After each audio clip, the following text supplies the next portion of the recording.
जिस तरह से देखें कि एसआईआर को लेकर कांग्रेस पार्टी लोकसभा में प्रदर्शन कर रही है, लेकिन जो सत्ता पक्ष का रवैया है उस पर कोई सुनवाई नहीं हो रही है। मैं समझता हूँ एक हठधर्मिता या बाल हट की बात अगर हम करें तो भारतीय जनता पार्टी और मोदी जी विशेषकर, क्योंकि उनकी सरकार है, पूरी टीम, एक चुनाव आयोग से उन्होंने मैच फिक्स कर रखा है।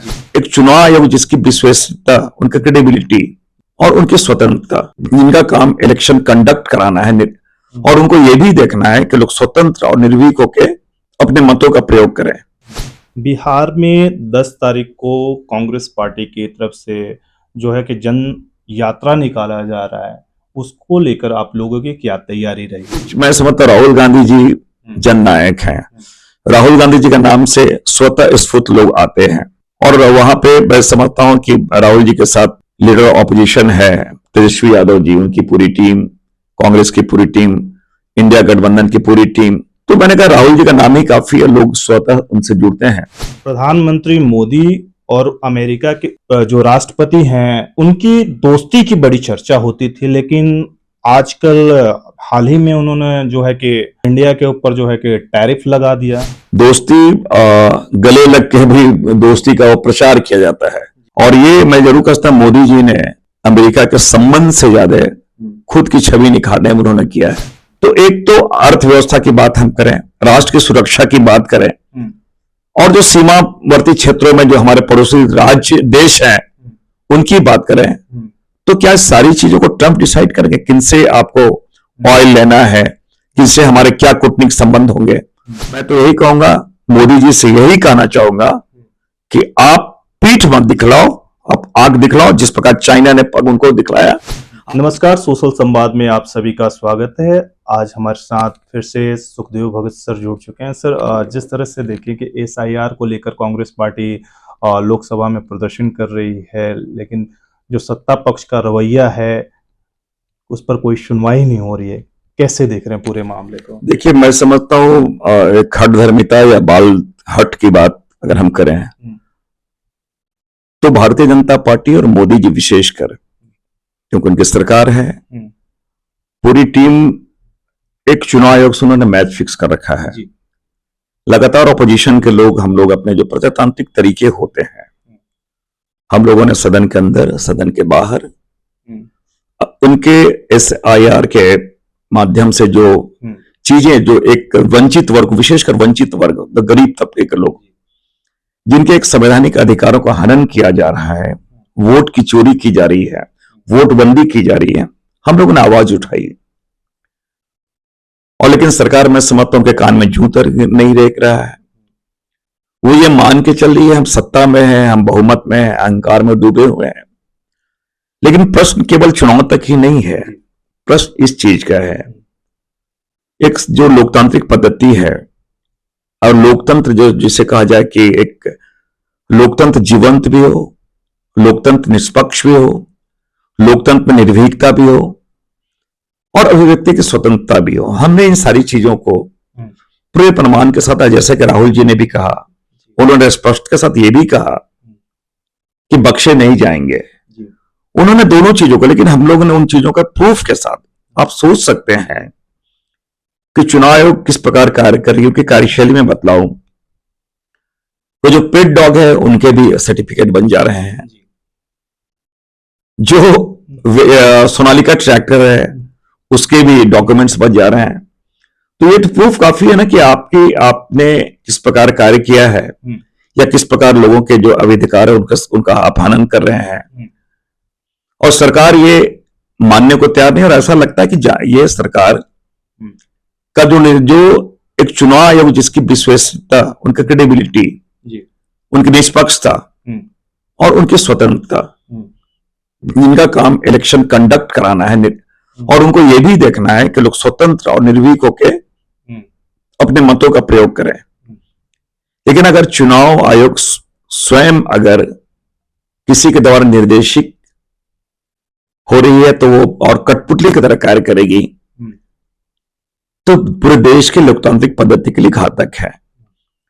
हम लोगों ने लगातार विरोध किया, अब तो राहुल जी पदयात्रा भी करेंगे। हम वो सारी चीजें जो मैंने कहा कि प्रजातांत्रिक तरीके संवैधानिक तरीके जो आते हैं उनका हम अनुपालन करते हुए अपनी बातों को रखेंगे। लेकिन ये मैं जरूर बताना चाहूंगा, मोदी जी हो, प्रधानमंत्री जी और चुनाव आयोग, मैं समझता हूं जनता की अदालत बहुत बड़ी अदालत होती है। हम जनता की अदालत में भी जाएंगे, उनकी बातों को रखेंगे। लेकिन ऐसा लगता है कि यह सरकार ये मान ली है कि वो हार रही है, आगामी ये चुनाव जो है उसमें वो कमबैक वो नहीं कर रही है, तो इस प्रकार की जो हठधर्मिता और एक मैच उन्होंने फिक्स कर रखा है। सर, आज मल्लिकार्जुन खड़गे जी ने भी उपसभापति जी को पत्र लिखा है, राज्यसभा के उपसभापति जी को। क्या मामला है, क्या कारण मानते हैं इसका? देखिए, दो चीजें हैं। मैं समझता हूं कि आप आवाज को फिजिकली दबा नहीं सकते हैं, और ये बड़ा दुर्भाग्यपूर्ण स्थिति होगी अगर सीआईएसएफ अंदर अगर हमारे माननीय सदस्यगण अगर कोई अपना विरोध प्रदर्शन कर रहे हैं, तो यही तो प्रजातंत्र की खूबसूरती, असहमति का एक स्थान होता है इसमें। लेकिन सरकार की बातों से अगर आप असहमत हैं, अपनी बातों को रख रहे हैं, तो आप अगर बल प्रयोग कर रहे हैं, तो संसदीय लोकतंत्र में और लोकतांत्रिक पद्धति में, संसदीय परंपराओं में ये बहुत बड़ा, मैं समझता हूं, कुठाराघात है ये। तो मैं इसकी कड़ी शब्दों में निंदा करता हूं। सर, बिहार में 10 तारीख को कांग्रेस पार्टी की तरफ से जो है कि जन यात्रा निकाला जा रहा है, उसको लेकर आप लोगों की क्या तैयारी रहेगी? निश्चित रूप से कुछ मैं समझता, राहुल गांधी जी जननायक हैं।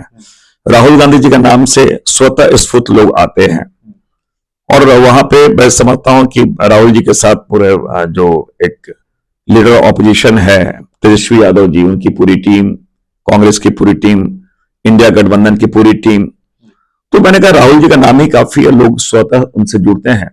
और इसलिए नहीं जुड़ते कि राहुल जी कोई व्यक्तिगत कार्य नहीं कर रहे, वो पूरे राष्ट्र के लिए कार्य कर रहे हैं, वो पूरे संविधान के लिए काम कर रहे हैं, लोकतंत्र के लिए काम कर रहे हैं। तो ये आप देखेंगे कि स्वाभाविक रूप से लोग आएंगे, अपने नाराजगी जाहिर करेंगे, अपना प्रोटेस्ट करेंगे। हमने कहा कि हम प्रजातांत्रिक पद्धति में विश्वास करते हैं, और बहुमत का मतलब होता है कि आपको कि बहुमत का मतलब बड़ी जिम्मेवारी है, लेकिन ये बड़ी जिम्मेवारी नहीं है, अहंकार में डूबी हुई सरकार है।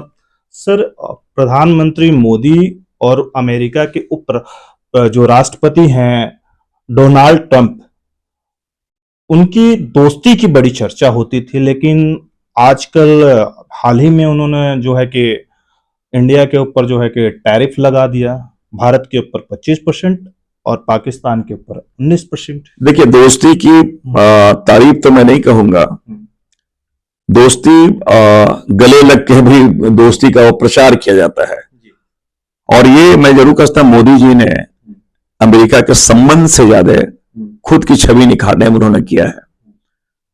और ये चाहे हॉडी मोदी, नमस्ते ट्रंप की तरह जो बातें आई है, ट्रंप के जो उनका जो कार्यशैली है, जो कार्य वो कर रहे हैं और जिस प्रकार वो कार्य कर रहे हैं, आपको लगता है कि वो दोस्त है आपके? और इस तरह जिन्होंने जो औरा बना के रखा था कि हमारे दोस्त हैं, वो क्लियर हो गया कि गुब्बारा फूट चुका है।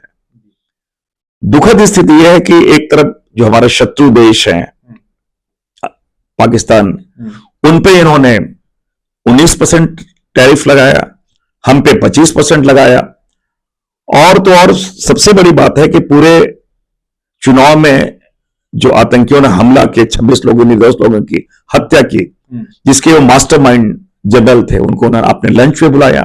मतलब एक तरह से पाकिस्तान को सपोर्ट किया। चाइना सपोर्ट कर रही है मोदी, और लगातार ट्रंप ये बात बोले कि सीज फायर हमने कराया ट्रेड के कारण। तो ट्रेड को टेररिज्म से जोड़ रहे हैं, जियो पॉलिटिकल। आप देखें, चाइना ने उनके पाकिस्तान को सपोर्ट किया। तो एक तो अर्थव्यवस्था की बात हम करें, राष्ट्र की सुरक्षा की बात करें, और जो सीमावर्ती क्षेत्रों में जो हमारे पड़ोसी राज्य देश हैं उनकी बात करें, तो क्या सारी चीजों को ट्रंप डिसाइड करेंगे? किनसे आपको ऑयल लेना है, किनसे हमारे क्या कूटनीतिक संबंध होंगे? तो मैं समझता हूं जहां आंखें दिखाने की बात होनी चाहिए, वहां मोदी जी पीठ दिखला रहे हैं, और रीढ़ विहीन हो चुके हैं, कमजोर हो चुके हैं, लाचार हो गए हैं।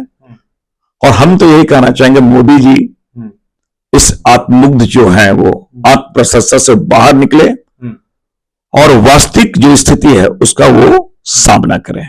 सर जो भारत के ऊपर टैरिफ का चार्ज बढ़ा है, इससे भारत में महंगाई को लेकर कितना इफेक्ट पड़ सकता है? देखिए, महंगाई के साथ साथ देखिए हमारा बहुत बड़ा बाजार है, लेकिन हमने कहा कि उसके लिए एक ठोस कार्रवाई नहीं की, क्योंकि भारत को राहुल गांधी जी ने लगातार कहा ये मेक इन इंडिया वाला भारत नहीं है, ये असेंबल वाला, यहां पर असेंबल की जाती है चीजें। और एक बात मैं तो राहुल जी ने पहले भी कहा था कि यहाँ के इकोनॉमिक सुनामी आने वाला है। तो राहुल जी आज के दिन में देश दूरदर्शी नेता है, और इसलिए नहीं कि केवल कांग्रेस के हैं, वो मैं समझता हूं कि उनकी जो विरासत उन्होंने देखा है, जो चीजें वो कैरी कर रहे हैं, और सबसे बड़ी भारत जोड़ो यात्रा के माध्यम से जो चीजें उन्होंने ग्रहण किया है, उसका ये प्रकट कर रहे हैं। और मैं समझता हूं आज के दिन में इतने स्पष्टवादी, इतने जनता से जुड़े मसले और बिना किसी खौफ के वो उठा रहे हैं। और आज भी मैं तो यही कहूंगा, मोदी जी से यही कहना चाहूंगा कि आप पीठ मत दिखलाओ, आप आग दिखलाओ, जिस प्रकार चाइना ने पग उनको दिखलाया। आप छोटे छोटे कंट्री की तरह इतना सरेंडर क्यों करें? तो आप तो यही हो गए ना कि वाकई अगर राहुल गांधी जी आपको नरेंद्र सरेंडर की बात करते हैं तो गलत नहीं करें, क्योंकि आपके कृत्य ऐसे हैं कि आपको इस योग्य है। मैं एक बात और कहना चाहूंगा, अभी जब सदन में चर्चाएं चल रही थी तो राजनाथ सिंह ने बड़ी गर्व के भाव से उन्होंने कहा कि शेर अगर मेढक से लड़े तो हास्यास्पद स्थिति होती है। तो शेर का संबोधन उन्होंने प्रधानमंत्री जी के लिए किया, मोदी जी के लिए किया। मैं भी मानता हूं कि नरेंद्र मोदी जी शेर हैं, लेकिन वो जंगल के शेर नहीं, वो तो सर्कस के शेर बने हुए हैं कि ट्रंप जो कहेंगे वही हम करेंगे। तो ये स्थिति हो गई। लेकिन आज ये देश के लिए घातक है, उनके जो कृत्य है वो देश के लिए घातक है। और ये मैं कह सकता हूं कि उन्होंने, जैसा कि आरोप लग रहा है, अपने कोई औद्योगिक मित्र को बचाने के लिए उन्होंने देश को ही कटघरे में ला खड़ा किया है। तो आपने देखा कि सर ने किस तरह से पूरी जो है कि इस हफ्ते जो पार्लियामेंट सेशन चला उस पर अपनी बात रखी। आगे देखते रहिए सोशल संवाद, दिल्ली से सोशल संवाद की रिपोर्ट।